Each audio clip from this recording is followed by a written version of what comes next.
Hi, I'm Tiber and I work for Birmingham and Solihull Women's Aid. We are a domestic violence charity that covers Birmingham and Solihull, and we work with survivors of domestic abuse. So I currently work for the Marat team, but I also cover our helpline on the weekends.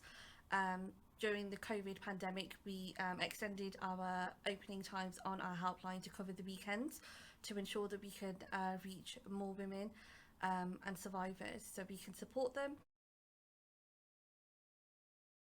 So it makes sure that things don't get lost in translation.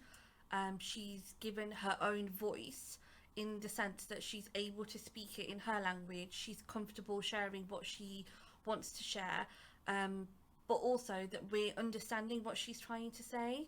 There's no pressure on her to be able to advocate for herself and tell her story in a language that's not known to her. It means a lot to these women. And sometimes it has a profound impact on myself when they use words that in English might not mean a lot to other people, but in their language, those words mean a lot to them and it's had a big impact. And to be able to share that with somebody who understands them is a big thing for them.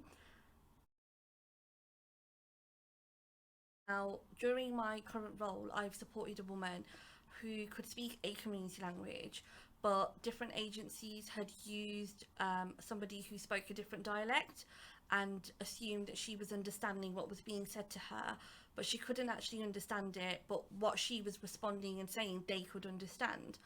Um, when I eventually spoke to her and looked at her situation, offered her that support and guidance, she thanked me and said, I finally have someone who's been able to speak to me in the dialect that I talk in, and I've been able to share my experiences with somebody in my own language because I always feel the pressure to be able to explain this in English when really I just want my voice heard in my mother tongue.